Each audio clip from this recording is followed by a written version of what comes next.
Dan pemirsa, berikut kami tampilkan informasi lain yang menjadi market highlight pada pagi hari ini. Data selengkapnya bisa Anda saksikan di layar, di antaranya informasi laba bersih Sido pemirsa. Jatuh 49,8% menjadi 138 miliar rupiah kuartal 3 2023. Ada juga informasi pemirsa dari indeks harga saham gabungan yang rebound, saham Goto pimpin top gainers naik 14,52% dalam perdagangan kemarin. The Fed tahan suku bunga, sektor teknologi, properti, dan keuangan yang sensitif terhadap suku bunga pimpin penguatan seiring IHSG berbalik arah menguat 1,64%. Kita lihat pemirsa beberapa agenda ekonomi yang patut menjadi perhatian, di antaranya pemirsa dari Amerika Serikat, neraca Bank Sentral The Fed, dari Jerman neraca perdagangan September, Singapura penjualan retail September, Thailand cadangan devisa, Australia penjualan retail. Sementara pemirsa kalau kita lihat dari agenda emiten, ada Akra, ex dividen tunai interim. Kemudian pemirsa ada Bata, rapat umum pemegang saham, BIPP, rapat umum pemegang saham, dan BMAS, ex HMETD, MBAP, DPS dividen tunai interim, SMSM, KUM dividen tunai interim, Vici, pembayaran dividen tunai interim. Dan kita lihat update dari Bursa Asia pemirsa, informasi selengkapnya bisa Anda saksikan pada layar televisi yang mungkin bisa menjadi acuan arah pergerakan IHSG pembukaan perdagangan sesi pertama hari ini. Nikkei dari Jepang menguat 1,1%, Straits Times 1,06%, Kospi juga hampir 1%, dan Hang Seng Hong Kong juga yang biasanya melemah menguat 0,75%. Dalam segmen Market Buzz hari ini pemirsa, kita sudah tersambung melalui video conference bersama dengan Pak Arya Santoso, Presiden Director dari CSA Institute. Selamat pagi Pak Arya. Selamat pagi Prisa. Wah, semangat ya Pak Arya, karena kalau kita lihat dari Asia positif, global positif, ya. IHSG juga langsung tuh membayar kerugian sehari sebelumnya yang turun 1,63%, besoknya langsung dibayar 1,64%. Seberapa kuat Anda melihat indeks harga saham gabungan? Ya, kita melihat bahwa indeks harga saham gabungan memang sudah menyentuh support 6650, memang ada sedikit lewat-lewat gitu ya, nggak pas, tapi di kisaran itu ternyata ada optimisme kembali yang kembali kemungkinan akan menguji resisten di 6835, dan bisa saja akhir tahun untuk penguatan lanjutan akan menyentuh sampai target 6963. Kelihatannya masih ada optimisme hari ini yang berlanjut. Oke, Anda melihat seperti apa sih analisis di tengah harapan Federal Reserve telah mencapai akhir dari kampanye kenaikan suku bunganya? Apakah Anda melihat benar-benar bahwa ini sudah tanda-tanda akhir dari penguatan suku bunga The Fed? Ya, kelihatannya dengan The Fed menahan suku bunganya, memang dari proyeksi sekitar 1-2 tahun ke depan targetnya untuk menurunkan kembali bahkan sampai di bawah 2%. Maka ini menimbulkan suatu optimisme kembali ke market, baik itu di Amerika, baik itu di regional Asia maupun termasuk di Indonesia. Jadi memang harapannya adalah kemudian akan terjadi penurunan kembali dari suku bunga yang mungkin saja sementara akan ditahan di level sekarang. Oke, 6751 gitu ya. Peluang selanjutnya untuk indeks harga saham gabungan kira-kira akan seperti apa, Pak? Ya, sementara seperti biasa di akhir tahun atau menjelang ke tahun baru, biasanya ada optimisme yang melihat bagaimana kinerja dari kuartal 3 yang memang kita perhatikan beberapa perusahaan memang cukup baik, dan kemudian akan terbuka kemungkinan untuk target IHSG kembali ke 6963. 69. Ya.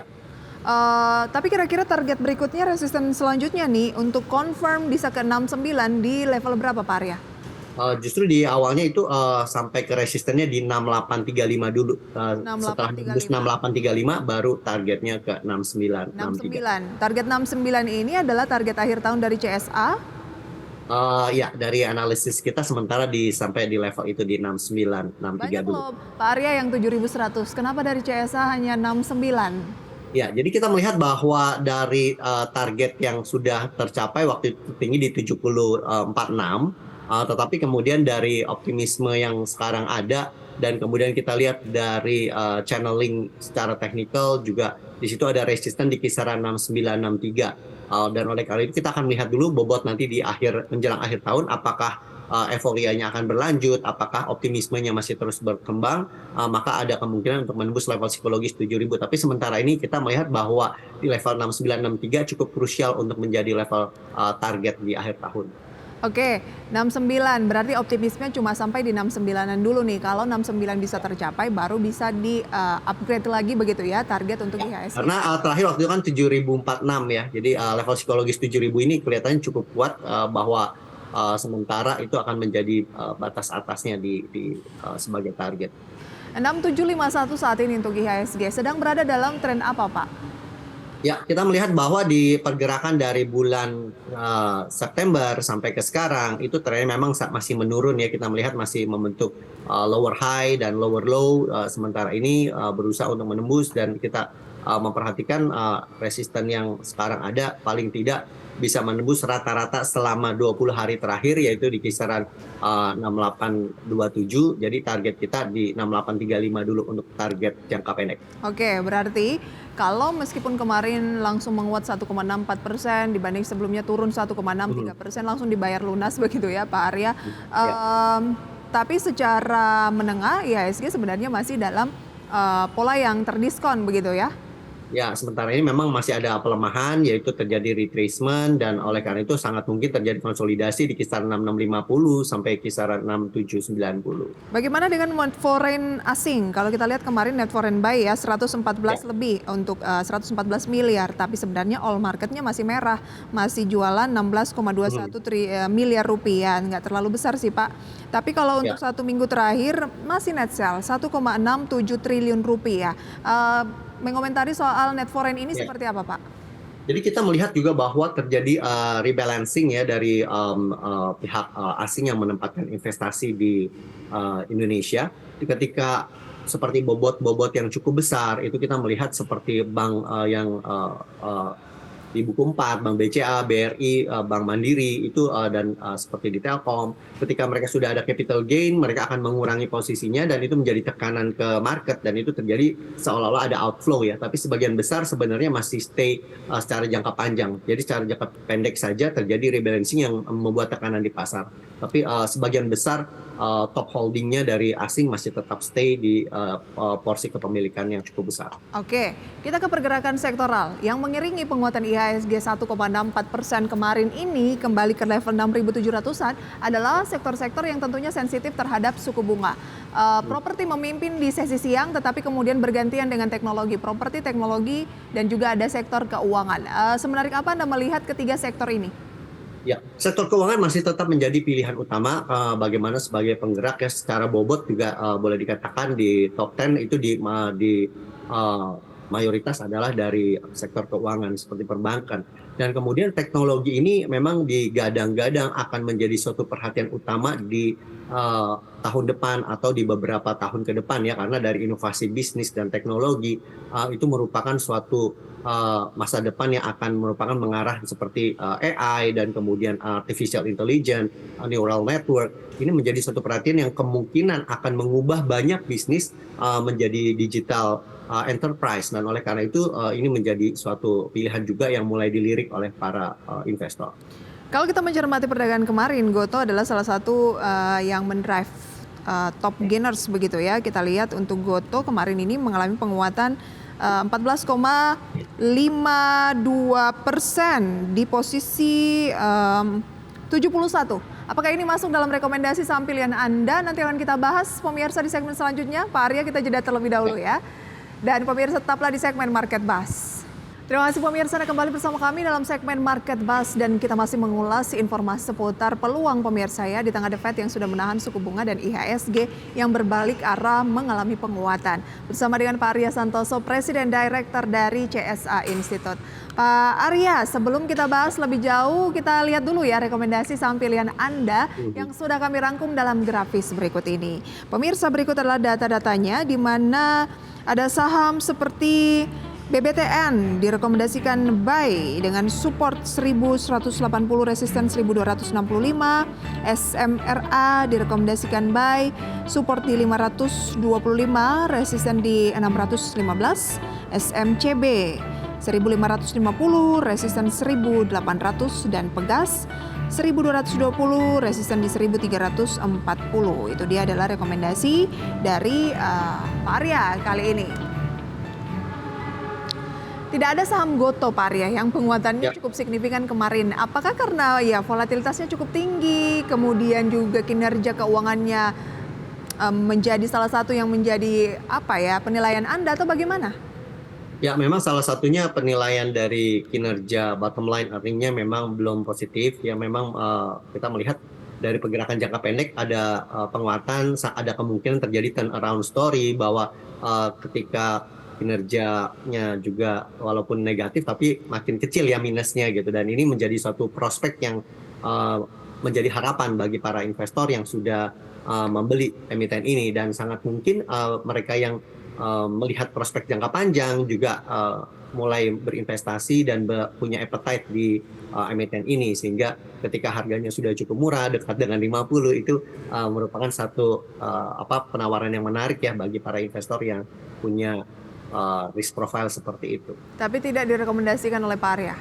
Sementara ini belum. Nanti kalau misalnya mau buy on weakness, sell on strength untuk menjadi perdagangan jangka pendek, bisa nanti kalau di kisaran 64 atau 66 bagi yang mau entry di jangka pendek itu bisa masih ada target kemungkinan penguatan sampai level 80. Oke, emiten teknologi lain juga tidak ya Pak ya? Misalnya MTK atau mungkin Buka? Ya, MTK juga cukup menarik ya. Cuma kita melihat bahwa dalam jangka pendek ini bisa dijadikan pilihan untuk perdagangan, tetapi sementara kita masih melihat bahwa pelemahan yang terjadi selama bulan Oktober sampai level 486 itu bisa dijadikan area support. Nanti penguatannya kemungkinan akan di kisaran sampai 550, sementara seperti itu. Oke, berarti ketika IHSG masih dalam kategori yang masih diskon saat ini, meskipun banyak saham yang juga terdiskonnya cukup signifikan seperti saham-saham teknologi, misalnya MTK kan juga turunnya 21% untuk bulan Oktober ini begitu ya. Bukan berarti itu yang menjadi rekomendasi ya Pak ya, masih banyak. Sementara ya kalau misalnya sementara sih kalau kita melihat karena sangat banyak ya emiten-emiten yang cukup menarik gitu, sehingga kita melihat juga bahwa ketika yang earningnya positif dan cukup baik untuk bisa disimpan, itu yang kita punya appetite lebih ke situ ya. Tapi kalau untuk saham-saham teknologi kita melihat memang bisa buy on weakness, kemudian di perdagangan secara jangka pendek. Seperti contohnya untuk Buka juga cukup bagus ya, cukup bagus dalam cash rich, tetapi kita melihat bahwa belum ada satu strategi diversifikasi bisnis yang cukup menarik. Baik, ya, tapi lebih ke trading ya? Ya, untuk trading bisa ya. Jadi di level untuk Buka di level 193 menjadi support cukup dekat sekarang. Kemungkinan ada penguatan sampai level 220. Baik. Dari sektor-sektor yang kemarin sensitif terhadap suku bunga, rata-rata pesta pora lah ya, menguat seiring IHSG balik ke 1,64. Ada banking, kemudian tadi ada teknologi, tapi Anda bilang teknologi cukup trading buy saja dulu, kemudian ada properti. Nah, dari saham rekomendasi Anda tadi, salah satunya adalah memang properti SMRA. Kinerjanya juga cukup apik ya Pak ya, SMRA? Ya, jadi kita melihat juga bahwa memang tidak terlalu banyak investor yang punya selera untuk di aset yang tidak liquid seperti di properti. Tapi kita melihat karena nanti di tahun depan, tahun politik, kemungkinan ada pemilihan presiden yang baru dan ada pembentukan kabinet yang baru. Dan setelah itu biasanya suhu politik sudah cukup stable, sudah mulai certainty itu sudah ada, maka mulai investor berani untuk membeli aset-aset yang tidak terlalu liquid seperti properti. Nah, labanya meningkat 110% menjadi 653 miliar per September 2023. Pendapatan juga naik 20,6%. Anda bilang ada target untuk SMRA di 615. Strateginya seperti apa? Kalau saat ini kita lihat SMRA masih di posisi 565. Current price? Ya, di current price boleh ya, tapi misalnya ada pelemahan hari ini, misalnya terjadi pelemahan sampai ke level 550, itu juga 550 atau bahkan sampai ke level 540, itu juga bisa dijadikan pilihan untuk bisa buy on weakness ya. Kalau kita melihat kinerjanya cukup bagus dari tahun ke tahun, terjadi pertumbuhan yang cukup baik untuk earningnya, dan kita melihat juga relatif cukup murah, perusahaan cukup kuat dan stabil juga ya. Jadi kita bisa katakan untuk jangka pendek maupun jangka menengah ini menjadi pilihan yang bisa dipertimbangkan. Oke, waspada jika turun di 525 ya Pak ya sebagai support. Ya, betul. Nah, kalau di-compare dengan CTRA? Ya, CTRA juga sebenarnya menarik juga ya. Jadi dari sekian banyak emiten properti yang ada, termasuk menarik juga CTRA. Kita melihat sekarang sedang terjadi penguatan selama dari bulan Oktober sampai sekarang ya. Bottomingnya di 975, kemudian sekarang udah di atas 1000 ya. Target jangka pendek itu di kisaran 1195.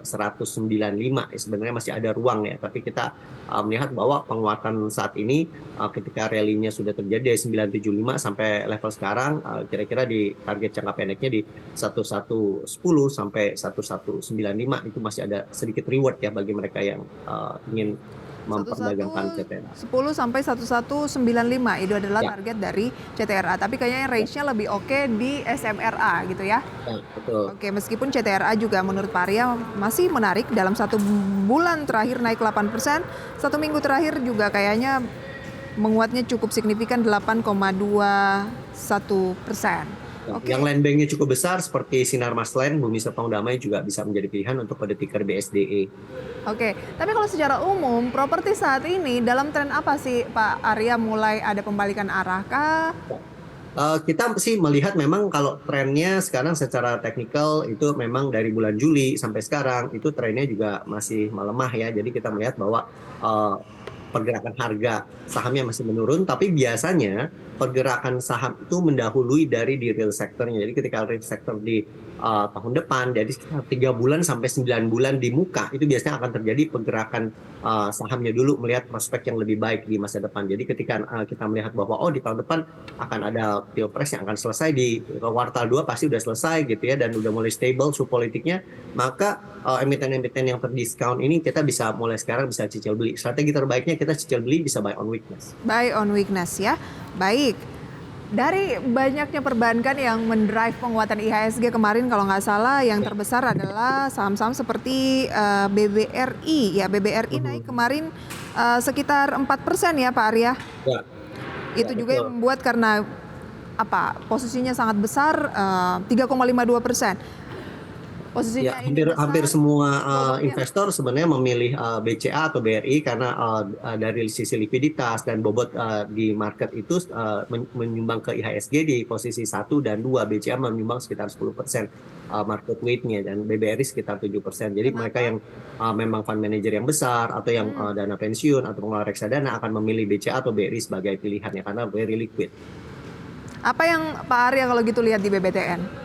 Ya, di BBTN ini cukup menarik. Kita melihat terjadi konsolidasi harga di kisaran harga 1180 sampai 1240 yang sudah terjadi di mulai akhir-akhir Oktober ya. Dan oleh karena itu tekanan jualnya itu sudah mulai berkurang dan ada kemungkinan upside potensial yang menarik di sini karena kita melihat juga fokusnya lebih ke pendanaan properti, di mana sektor properti kita forecast bahwa akan terjadi perbaikan juga dan kemudian daya beli juga akan semakin meningkat dan membaik di tahun depan. Oleh karena itu akan terjadi penguatan lanjutan di BBTN yang paling tidak sampai 1265 dulu dan bahkan sampai ke 1350 ya. Tapi kita lihat di target resisten terdekat dulu di kisaran 1265.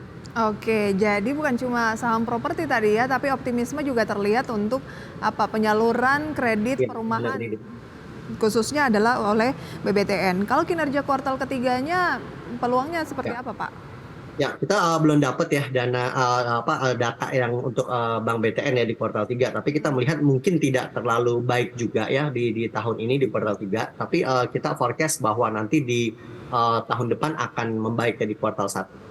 Oke, terus gimana tuh Pak kalau saham-saham yang yang sudah besar seperti BCA, BRI, Bank Mandiri mungkin strateginya gimana kalau lagi naik signifikan kayak gini Pak? Ya, kita nggak usah terlalu kejar ya kalau bagi yang jangka pendek ya, kita bisa melihat aja nanti ketika ada buy on weakness itu bisa dilakukan pembelian. BCA juga sebenarnya sih nggak terlalu murah, tapi bagi mereka yang holding period jangka panjang ini bisa menjadikan pilihan, bisa cost averaging yang membeli secara rutin, itu strategi terbaik tetap cicil beli sih. Jadi kalau bahkan jika ada pelemahan lanjutan disarankan untuk bisa cicil beli nggak apa-apa. Oke. Dan pemirsa masih ada 2 saham lagi ya yang belum kita bahas, SMCB dan juga adalah Pegas. Tapi IHSG sudah menunjukkan pergerakan di sesi awal perdagangan hari ini naik 0,5% melanjutkan penguatan yang berlangsung kemarin 6.783 ya. Nanti akan kita hadirkan informasi selengkapnya usai jeda pariwara berikut. Pemirsa tetaplah di segmen Market Buzz.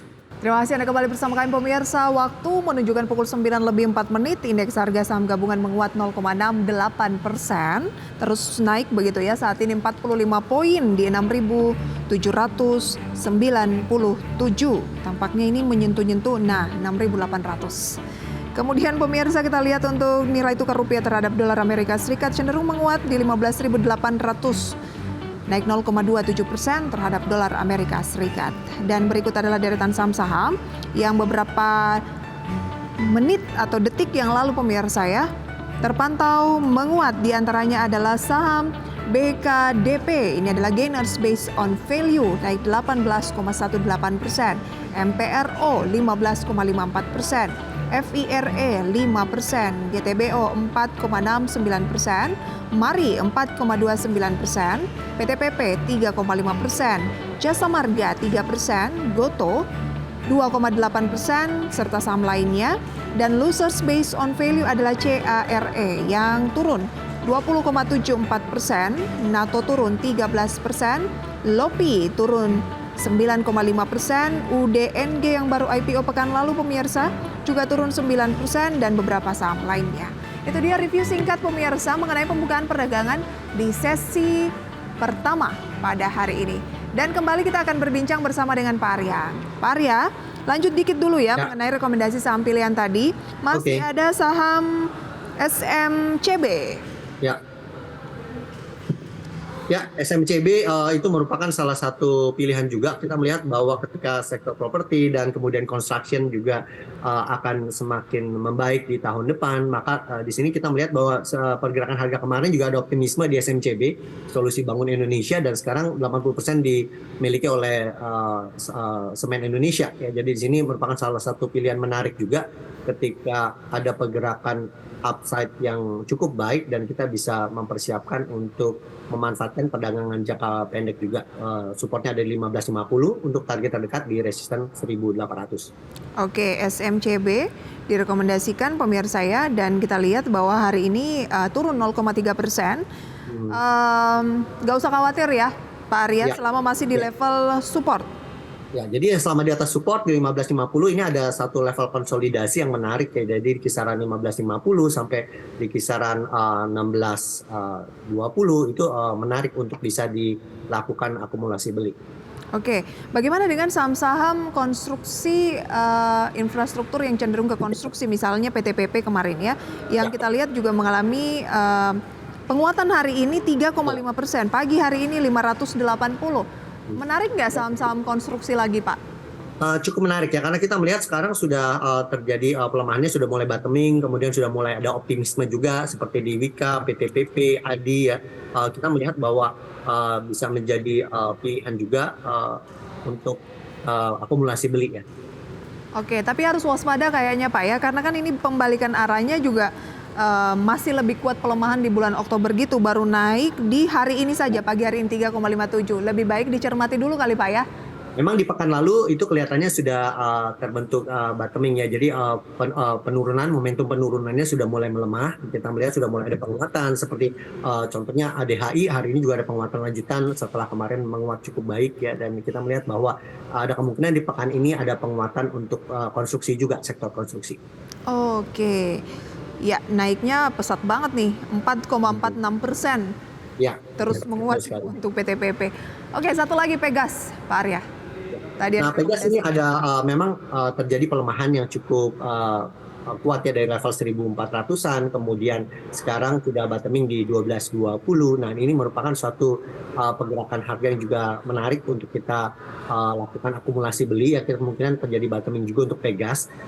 Secara jangka panjang memang proyek-proyek infrastrukturnya Pegas ini masih akan tetap digunakan ya, walaupun kita melihat bahwa kinerjanya tidak terjadi pertumbuhan yang secara pesat ya, tetapi boleh dikatakan bisnisnya cukup stabil, sehingga pada saat ada pelemahan harga yang cukup dalam, harga terdiskon, dan sekarang merupakan level yang cukup murah untuk melakukan akumulasi beli di Pegas. Tapi kinerjanya kan juga laba kuartal 3-nya turun Pak, 36%. Ya, betul sekali. Ya betul sekali. Jadi memang kalau kita lihat memang terjadi penurunan ya kinerja di tahun ini, tapi tidak serta-merta infrastrukturnya tuh misalnya jadi nggak ada ya. Jadi dia akan tetap continue, sustainability-nya cukup baik dan apalagi harganya sedang terdiskon. Jadi bagi mereka mencari growth story memang kelihatannya belum menarik saat ini dan selalu Pegas growth-nya relatif kecil ya, nggak terlalu ekspansif begitu. Tetapi dari sustainability cukup bertahan dan bisa defensif.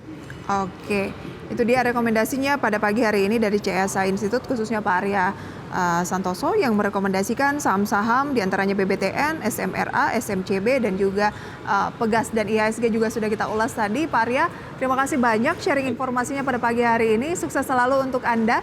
Sampai berjumpa kembali. Ya, terima kasih Prisa. Terima kasih.